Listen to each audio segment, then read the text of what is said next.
Hello everyone, welcome to the Simperion IAS YouTube channel. Today in this video we will discuss the population and associated issues, the topic of GS1 Indian society. Initially we were covered what is the view of Arthashastra, the Chanakya or the Kautilya on the population and related issues. Then we are given a one point on when first census was conducted and when the first synchronous census was conducted. First census was conducted in 1872. Then we have covered five points, five facts or data related to the Indian population. Then we are given a pictorial representation or a flowchart regarding a factor influencing the population distribution.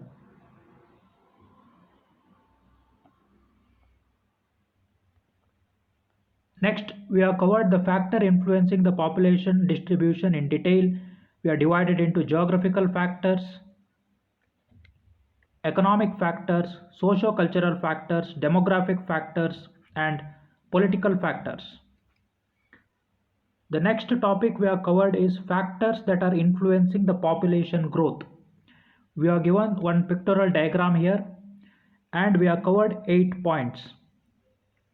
Factors affecting the population growth: the fertility rate, mortality rate, migration, economic development, healthcare, cultural factors, and government policies and environmental factors.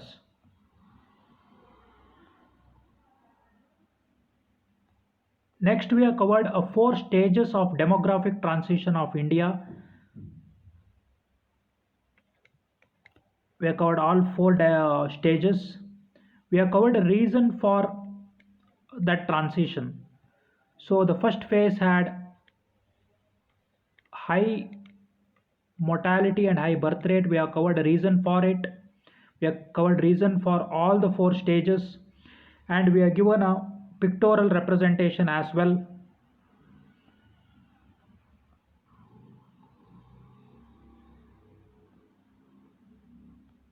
Next, we have covered one of the very important topics which is much talked about when the people discuss about India and India's prospects for the future growth, that is demographic dividend.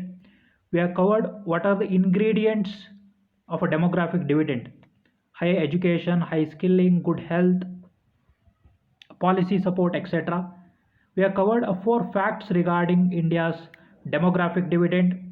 We have covered what are the advantages of demographic dividend and what are the disadvantages.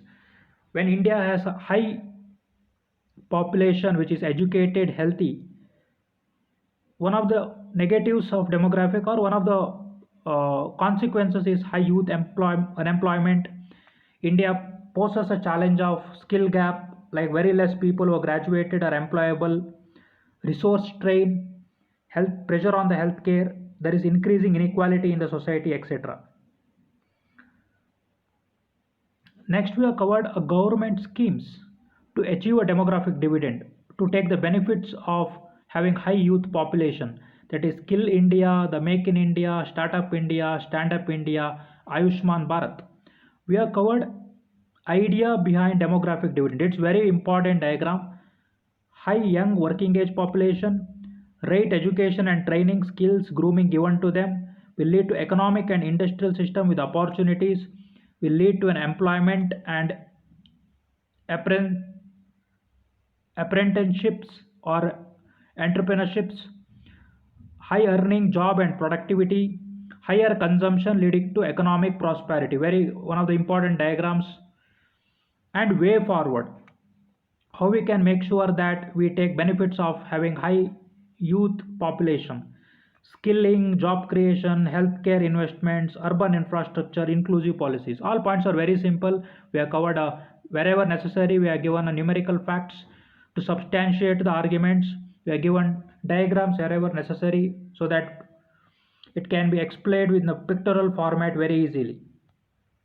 Next is national population policy. Currently, we have a national population policy, that is 2000. We are given the provision of policy. Next is total fertility rate. The total replacement rate for India is 2.1. Currently, already we are below 2.1. So India's fertility rate is below the total fertility rate of India is below the replacement level. We have covered what will be the implication of having a declining fertility rate, what can be the way forward. We are given 2-3 facts here: replacement fertility rate and total fertility rate. Next, we have covered one of the important topics under population and related issues is migration. Few data points related to migration. STG and migration. STG 10.7 talks about orderly, safe, regular and responsible migration and mobility of the people. What can be the causes for migration? We are given examples. What are the impacts of migrations? We are given example as well. And government initiatives for the welfare of migrant workers or the people who migrate. One nation, one ration card, Pradhan Mantri Garib Kalyan Yojana, affordable rental housing complexes, Interstate Migrant Workers Act 1979, livelihood opportunities in the rural areas like MG Narega, etc., so that to prevent rural urban migration.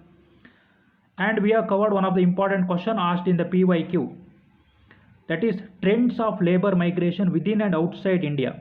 The reason for migration inside India and to the outside India, how it is changing. One of the important changes in the migration today is a lot of women migrate for job opportunities, economic opportunities, for the education, etc.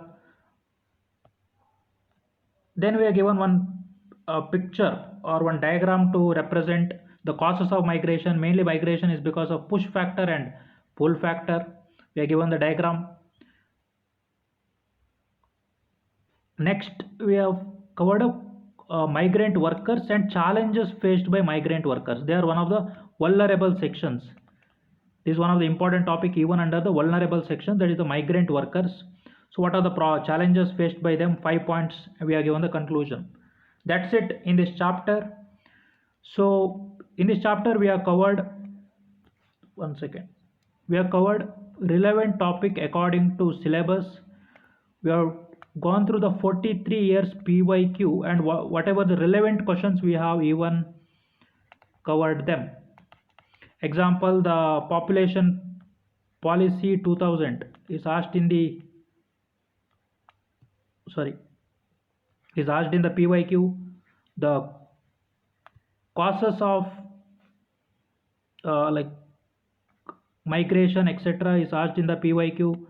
Migration changes in the trends of migration within and outside the country is asked in the PYQ as well. The concept of demographic dividend is asked in the PYQ.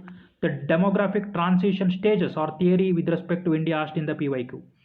So according to us, the Simperion IAS mains monster, the topic wise material, which is one of the best material that is out there to prepare for the mains. See, if we take even the prelims, in the prelims UPSC repeats 40% plus questions directly, around 70% questions come from 150 important themes. Even in the mains, around 40 to 50% of the questions repeat from the PYQ around the same topic, similar topics. So preparing the based on the PYQ and the syllabus is must. That is what will help aspirants to clear the UPSC with the flying colors. So please don't neglect the PYQ both for prelims and mains, including the optional. So optional 70 to 80% questions repeat from just PYQ. Just take the 2024 paper that will be out in another say 20 days. The mains will happen in another 20 days. Take your optional, just compare with the last 20 to 25 years of PYQ of optionals. Most question will be covered in the PYQ. So thank you everyone for watching the video. If you have any feedback, please comment in the comment box. Positive feedback, negative feedback, doesn't matter. Please comment in the comment box. We will provide a link to our Telegram group, our website, our email ID, linked to this particular PDF. The Google Drive link we will provide in the descriptions. You will access more. We have already uploaded more than 10 to 15 topic wise materials like inclusive growth, food processing industry, regionalism, communalism, secularism, population and related issues, vulnerable sections. We have covered all topics. Post independence we have covered few topics. Land reforms we have already covered. So you can get that all the PDF in our Telegram group.